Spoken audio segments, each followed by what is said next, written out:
and you obviously had a lot of this in your own constituency around Greek islands, obviously, at the time.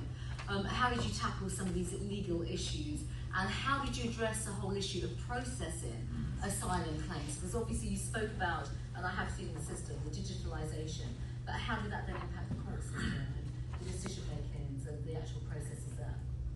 I mean, for us, the European framework is a given. So, as an EU member state, we need to work within the European parameters. The safe country concept, provided you can do returns, and that was a question posed by the European Court of Justice in Luxembourg, it can be accepted. So, when we implemented a joint ministerial decree that identified a number of countries of origin transiting through Turkey as automatic rejection, the European Court of Justice did support that position of Greece. With the difficulties then you have on the point of how to get people back. And I had Chris speaking on the plenary on Sunday and made an excellent point, which the EU hasn't done that aggressively to align the visa policy, the humanitarian aid policy, with the willingness of countries of origin to naturally accept back their own citizens. What we've done a bit differently in Greece is that the Asylum Service issues a decision. If you appeal that decision, you go to an immigration tribunal which works within the Home Office.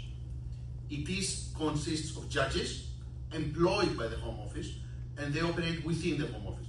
That made that process extremely more efficient because we were managing the procedural side of the decision, so we could actually complete the appeal process within 3 or 4 months from the day of arrival.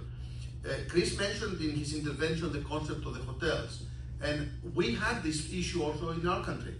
When I took office, because previously under the leftist government, it was the UN organization that effectively managed all the programs offered to asylum seekers, we were also using around 100 hotels and a few thousand flats around the country, which was extremely expensive.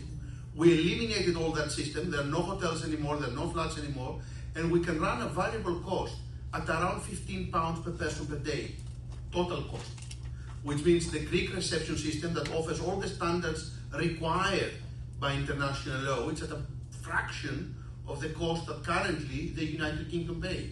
And apologies if I'm repeating a point, the fact that these camps had the evening mandatory curfew, so people could go out at 8 o'clock in the morning. After a few months, they can actually legally work while they're asylum seekers, but they have to come back in the evening. That had a huge impact on criminal activity. And also when you go back to the camp, like in this conference, you had to go through airport type security. So if you've stolen something, you had a gun, you had whatever, it would be confiscated at the entrance. That increased the confidence of local communities. I'm actually elected in my constituency, is one of the islands that suffered the most. When I took office, we had 7,000 asylum seekers in my island that has a population of 50. You can understand the impact. In the 2023 election, there were 300 people left. So that made a huge impact on the confidence that people have on the asylum system. So yes, the European legislation does cause problems, but actually it is the interpretation, I think Chris also mentioned that on Sunday, it is the interpretation of these treaties that has created all the bottlenecks, not the actual original text. So that's where the problem lies, and actually there is a number now of EU and Council of Europe member states that have made a point within the Council of Europe that we need to reconsider interpretation of the court in Strasbourg. So notice just on this whole issue about interpretation and report, where does Greece sit, and I guess the Council of Europe and the discussions that are taking place now around refugee convention, because clearly that's a big challenge, and if we were unable to bring one of our panelists here today, His Excellency the Rwandan High Commissioner was supposed to join us, and sadly he can't. But this was a major sticking point in the discussions I had, and I think we discussed this at the time when I took the Rwandan Foreign Minister to Geneva, to UNHCR and all the rest of them. They are absolutely hell-bent on sticking with the convention, no adaptations, not even recognising that the world has moved on.